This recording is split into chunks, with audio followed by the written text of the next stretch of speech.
Shri Shyam education group की online class में आपका स्वागत है। हम कक्षा 11 बायोलॉजी के चैप्टर नंबर 5 के बारे में पढ़ रहे थे। द्रव्य की अवस्था के बारे में इसके बारे में पढ़ रहे थे। द्रव्य की अवस्था के बारे में, द्रव्य की अवस्थाएं और अवस्था में हम गैसों के नियम के बारे में पढ़ चुके हैं। और आज का अपना टॉपिक था डाल्टन का आंशिक दाब का नियम। डाल्टन का आंशिक दाब का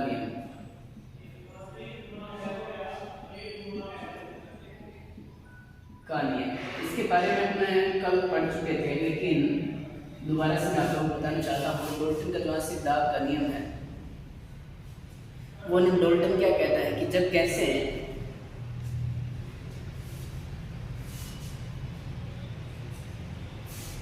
आपस में रिएक्शन करने वाले नहीं हैं, जब गैसों का ऐसा मिश्रण जिसमें अक्रियाशील गैसें हैं, मतलब आपस में रिएक्शन नहीं कर रही हैं, तो जो गैस का कुल दाब T वो गैसों में उपस्थित सभी घटकों के आंशिक दाब के योग के बराबर होता है। आंशिक दाब के योग के बराबर होता है। यहाँ हमने कल माना था कि जो P1 है वो गैस 1 का आंशिक दाब है। P1 क्या है? गैस 1 का आंशिक दाब। गैस 1 का आंशिक दाब। गैस 1 का क्या है? आंशिक दाब। ठीक है। और P2 क्या है? गैस 2 का आंशिक दाब। 2 का आंशिक दाब। किसी गैसों के मिश्रण का कुल दाब, उसमें उपस्थित अव्ययी गैसों के मोल की संख्या के योग, अव्ययी गैसों के आंशिक दाब के योग के बराबर होता है। अव्ययी गैसों के आंशिक दाब के योग के बराबर होता है। फिर हमने ये भी बात कही कि यदि P1 को मैं PV बराबर आदर्श गैस समीकरण से हमने लिखा था nRT, PV बराबर क्या लिखा था? nRT लिखा था। ठीक है। और फिर हमने ये कहा कि जब P को यहाँ रखूं तो समीकरण बनेगी nRT/V की, nRT/V की समीकरण। फिर हमने ये बात कही कि जब P को मैं P1 मानूं, यानी P1 पहली गैस का आंशिक दाब और ये P1 कहूं तो क्या समीकरण बनेगी? N1RT/V, N1RT/V, N1RT/V। और N1 को मैं ऐसे लिखूं N1 बराबर M1/M RT/V। तो यहाँ इस M और इस V का अनुपात D के बराबर। किसके बराबर था? D के बराबर। ठीक है। ऐसी सब बातें हमने पढ़ी इससे पहले। और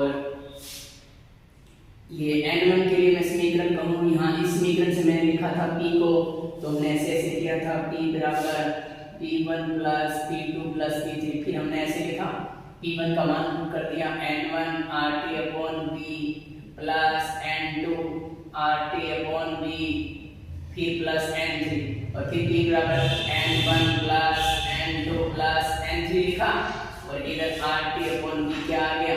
कॉमन आ गया। RT/V क्या आ गया? कॉमन आ गया। फिर मैंने लास्ट में जाकर ऐसे बात बोल रही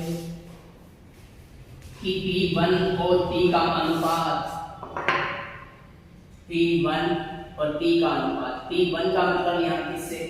N1RT/V से, और P का टोटल मान किसके बराबर? यहाँ क्या लिखूंगा? N1 plus N2 plus N3, और यहाँ RT/V ऊपर चला गया, RT से RT, V से V कैंसिल, तो P1/V बराबर क्या आया था? N1/N1 plus N2 plus N3। तो फिर क्या होगा? देखिए N1 का मतलब है पहले गैस के मोल, N1 का मतलब यहाँ किससे है? पहली गैस का मोल, पहली गैस के मोल। ठीक है। और N1 plus N2 plus N3 कुल गैसों के अब जो गैस के जो अवयवी हैं, अवयवी भाग हैं, जो अवयवी अणु हैं, उनका टोटल मोलों की संख्या इसके बराबर है। और किसी घटक का मोल और उसमें कुल मोल का भाग लगा दें तो मोल अंश बनता है। क्या बनता है? मोल अंश। तो यहाँ एन के क्या है? घटक एक का, यानी एक घटक के मोल अपॉन कुल मोल का अनुपात मोल अंश के बराबर होता है। वो भी कौन सा? ऊपर ए है तो यहाँ पे क्या लगाएंगे? ए। x1 ऊपर 1 है तो यहाँ पे क्या लगाएंगे? 1 x1। यहाँ x1 क्या है? घटक 1 का मोल अंश। अब ऐसे लें P1 अपॉन P बराबर x1 बराबर है x1। यानी अब मैं तो P1 को निकालना चाहूँ तो क्या बनेगा? P1 बराबर x1 into P, x1 into P, ये इंटू x1 इंटू P। अब देखिए P1 किसी घटक का, किसी अवयवी कणों की, किसी अवयवी गैस का आंशिक दाब है वो मोल अंश पर डिपेंड करता है। उसके मोल अंश पर क्या करता है? डिपेंड करता है। ये डाल्टन का आंशिक दाब का नियम है। और डाल्टन के आंशिक दाब के नियम में हम एक दो न्यूमेरिकल देखते हैं। तो हमारा मेन रिजल्ट लास्ट का याद रखना है। यदि P1 है तो वो क्या है? वो x1 और इनटू किसके है? P। P हम किससे? कुल प्रेशर से। P2 है तो वो किससे है?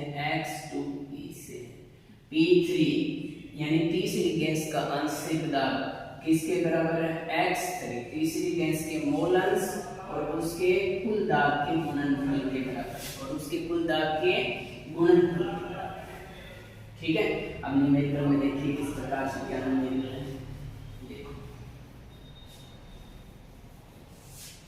देखिए हमारे पास न्यूमेरिकल है, और न्यूमेरिकल है ये। सबसे पहले एक पात्र में भरी हुई H2 और N2 गैस के मिश्रण।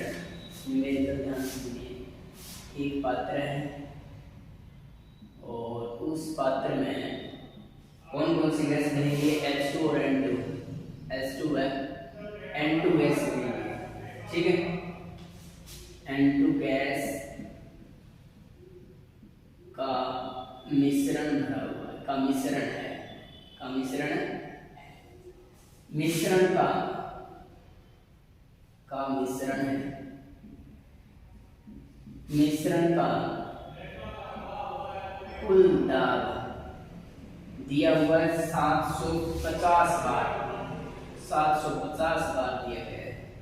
कुल दाब कितना है? 750 बार। यदि मिश्रण में N2 का आंशिक दाब, यदि मिश्रण में N2 का आंशिक दाब, मिश्रण में N2 का आंशिक दाब 150 बार हो, इतना 150 बार हो, तो मिश्रण में H2 व N2 अणु का अनुपात क्या कीजिए? तो मिश्रण में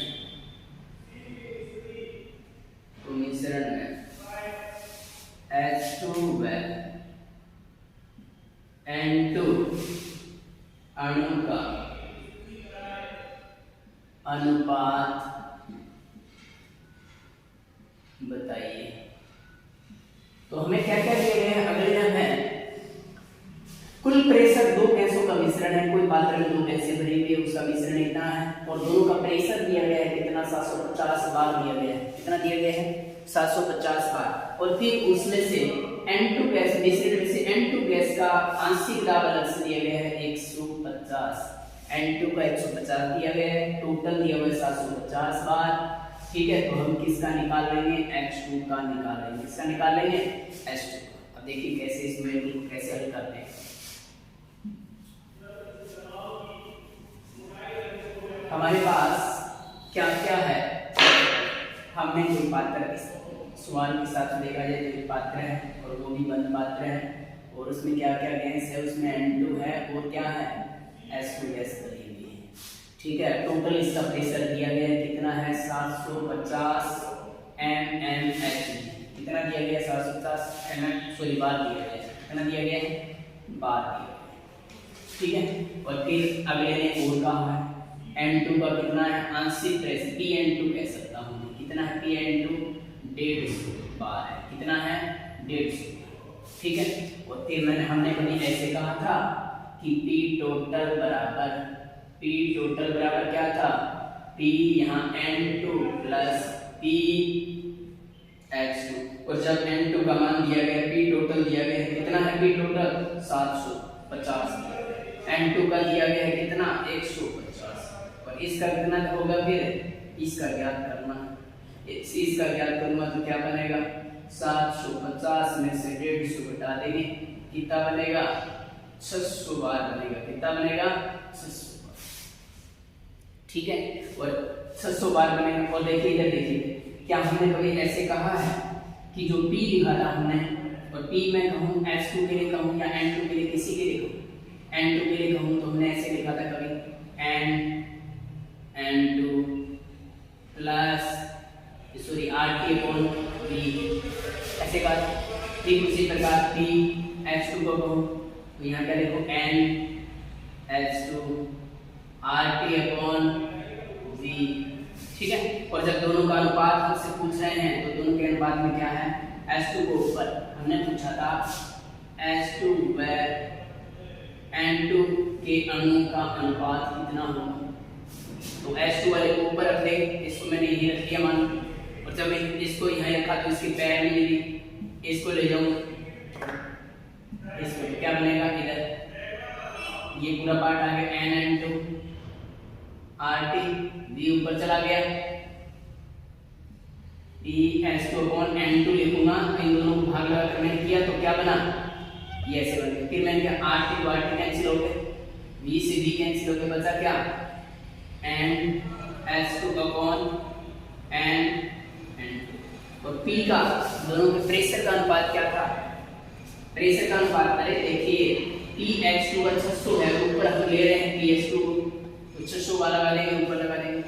N2 का दिया गया है 150 और 150 को 600 से काटेंगे 4 आएगा और नीचे आ गया 1। तो अनुपात कितना रहा 4:1। कितना अनुपात रहा 4:1। दोबारा सुन लीजिए हमें टोटल प्रेशर दिया गया है 750 बार। ठीक है। और इसके अलावा हमें N2 का आंशिक दाब दिया गया है 150 बार। N2 का आंशिक दिया गया है दो ही घटक है N2 और H2 और टोटल दिया गया है तो हम H2 का निकाल लेंगे। और H2 का जब अपने निकालेंगे तो बनेगा 600 बार। ठीक है। हमसे पूछ रहे हैं H2 व N2 का अनुपात कितना होगा। अणुओं का अनुपात कितना होगा।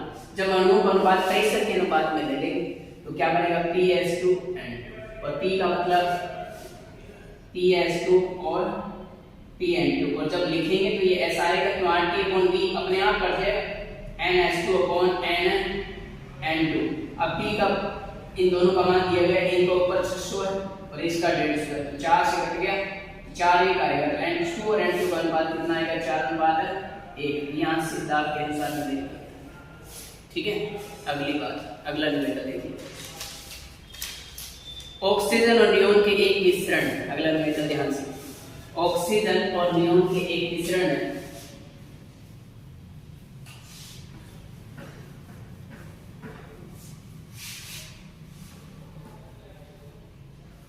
ऑक्सीजन और नियोन के एक मिश्रण है। मेटल कौन सा है ऑक्सीजन और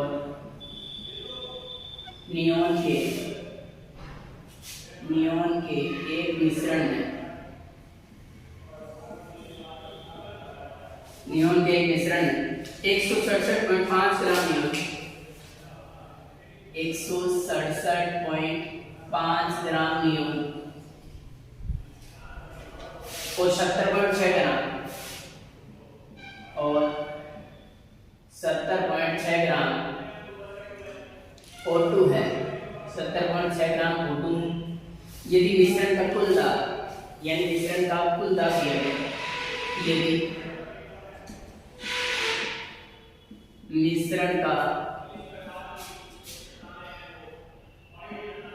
कुल दाब 25 बार है। मिश्रण का कुल दाब कितना है 25 बार। तो मिश्रण में O2 और N2 के आंशिक दाब की गणना करें। हमसे पूछ क्या रहे हैं PO2 और PNE की गणना करेंगे। कुल दाब दिया गया 25 बार, दोनों का मान दिया गया। ऑक्सीजन का मोलर द्रव्यमान 32 है और नियोन का 20 है। ऑक्सीजन का मोलर द्रव्यमान 32 जानते हैं, O2 का 32 है मोलर द्रव्यमान, m बराबर कितना है 32। नियोन का कितना है 20 ग्राम पर मोल, 20 ग्राम पर ठीक है। तो सबसे पहली बात हमने आंशिक दाब में एक ऐसा सिस्टम किया था, याद करो थोड़ा हमने ऐसा कहा था P1 बराबर 1 का मतलब कोई मिश्रण का कोई घटक है, और यहाँ मैं कहूँ यदि O की बात करूँ तो मैं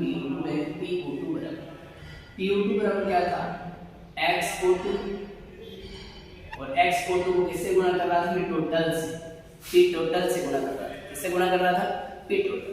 तो सबसे पहले अपने को XO2 का पता होना चाहिए। P अपने को दिया गया 25 mmHg, P कितना दिया गया 25 mmHg, और XO2 का पता होना चाहिए। XO2 का पता होना कैसे क्या करेंगे देखिए, XO2 मतलब O2 है मोलविन, और किसकी ऑक्सीजन की O2 की मोलविन है, इसकी मोलविन है O2। तो जब XO2 निकालेंगे तो क्या करेंगे देखिए, XO2 है, XO2 हो गया। अब XO2 में क्या हुआ घटक, यानी घटक O2 का मोलस किसके बराबर, उसकी दी गई मात्रा यानी ऑक्सीजन की दी गई मात्रा अपॉन उसका मोलर द्रव्यमान अपॉन उसका कैपिटल M मोलर। दी गई मात्रा कितनी, ऑक्सीजन की दी गई मात्रा कितनी है 70.6 ग्राम, 70.6। नीचे मोलर द्रव्यमान कितना है ऑक्सीजन का 32, ये आ गया उसका XO2, ये उसका क्या आ गया XO2। फिर देखिए अब PO2 क्या आ गया, PO2 कितना आएगा XO2 आ गया अपने पास 70.6 32 इनटू P टोटल कितना है 25, P टोटल कितना है यार PO2 आ गया। ये क्या हो जाएगी, यदि PNE को निकालना है तो क्या करेंगे XNE के मोलस और उसको गुणा में P टोटल, तो Ne के मोलस निकालूंगा तो XNE बराबर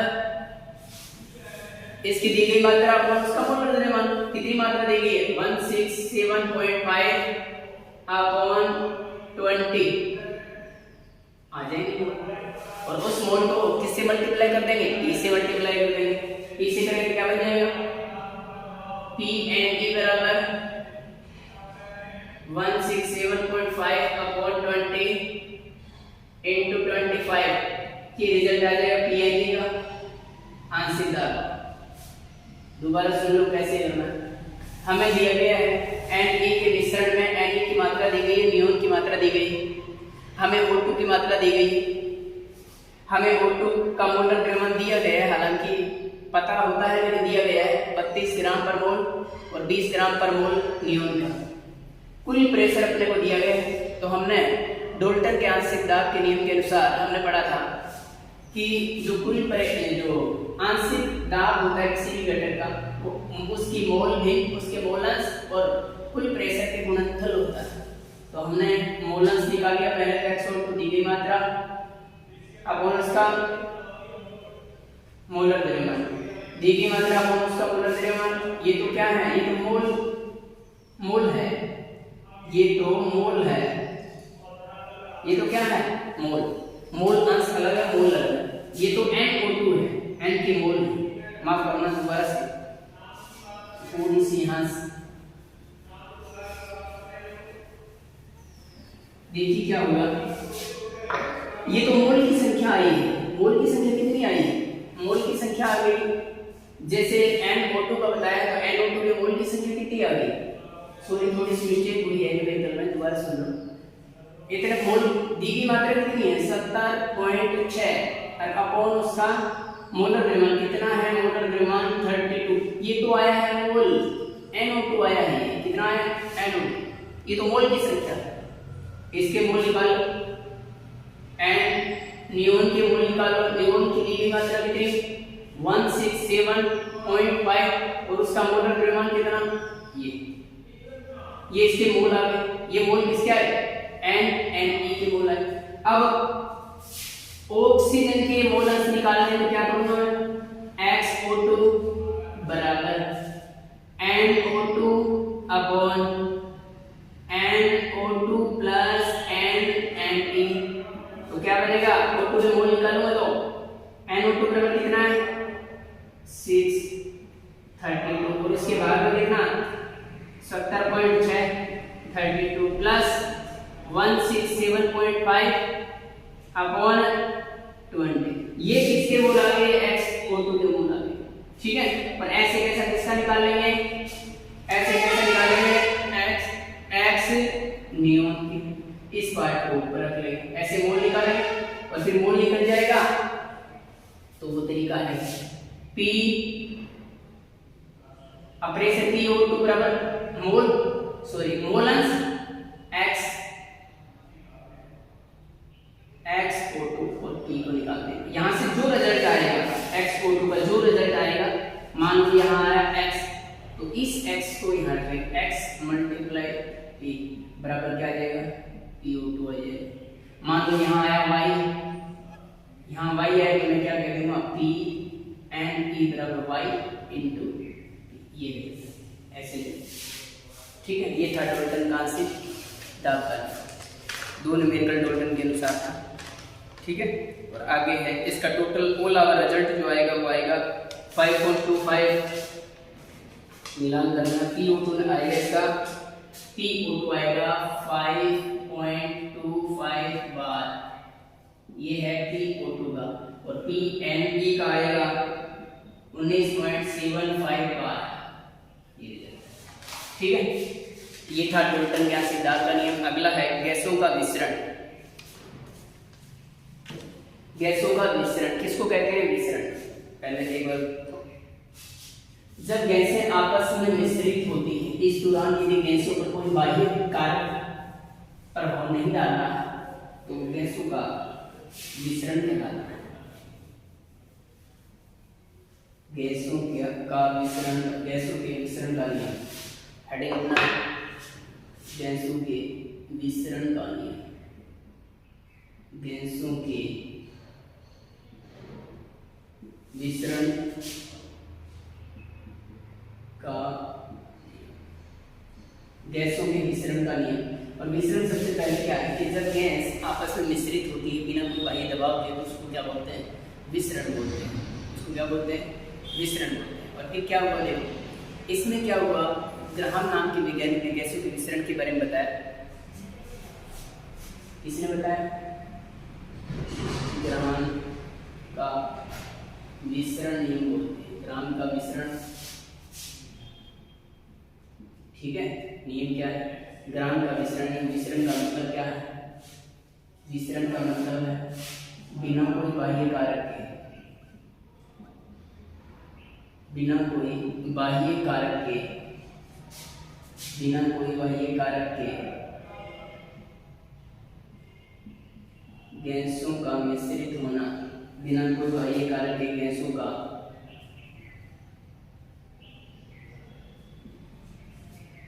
बिना कोई बाह्य कारक के गैसों का मिश्रित होना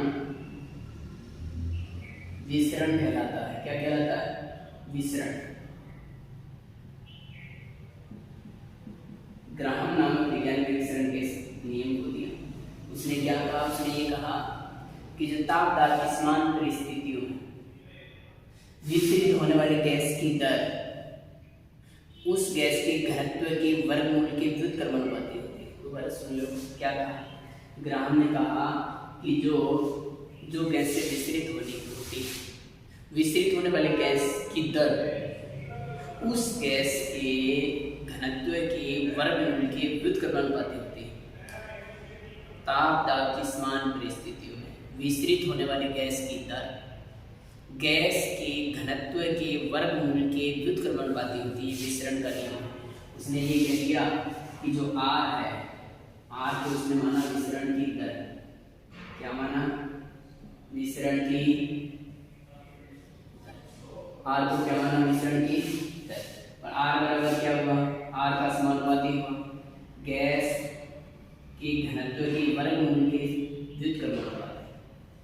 विसरण की दर, किसी गैस के विसरण की दर गैस के घनत्व के वर्गमूल के क्या होता है, व्युत्क्रमण। ठीक है, फिर उसने ये कहा यदि विसरण की दर अलग अलग है, एक विसरण की दर R1 और दूसरी विसरण की दर R2 और गैस का घनत्व भी अलग अलग है, R1 विसरण है तो घनत्व D1, R2 है तो घनत्व D2। ऐसी परिस्थिति में क्या करेंगे, ऐसी परिस्थिति में ऐसे करेंगे R1 व्युत्क्रमानुपाती D1 और उसका रूट, R1 व्युत्क्रमानुपाती D1 और उसका रूट, R2 व्युत्क्रमानुपाती D2 और उसका रूट। इस समीकरण 1 और 2 को लिखेंगे तो कैसे लिखेंगे, देखो 1 और 2 से हल करेंगे तो कैसे करेंगे, देखिए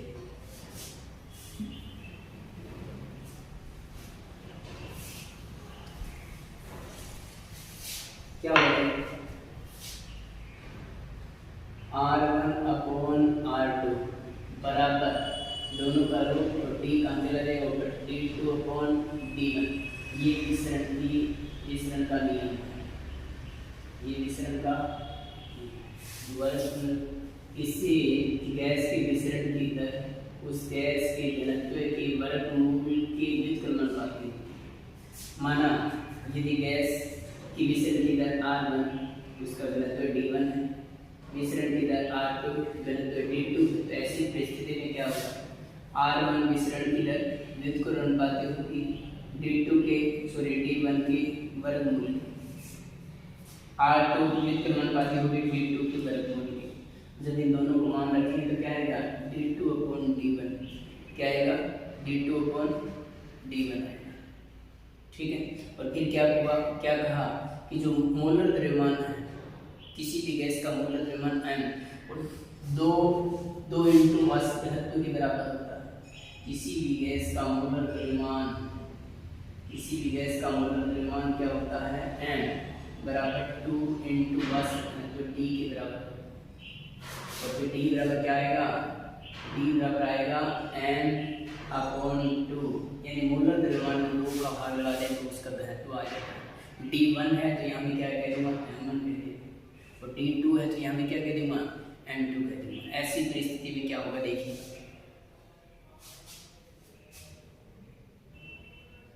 अब क्या होगा,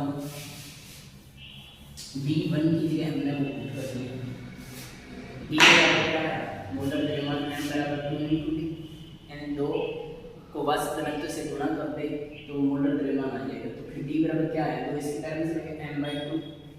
यदि D1 की मैं बात करता हूँ, घनत्व D1 की बात करता हूँ तो क्या बनता है, m1 अपॉन 2, और यदि मैं D2 की बात करता हूँ तो वहाँ क्या आएगा, m2 अपॉन 2, और इसमें मान रखूँगा तो क्या बनेगा, D2 का मान रखूँगा तो m2 आएगा।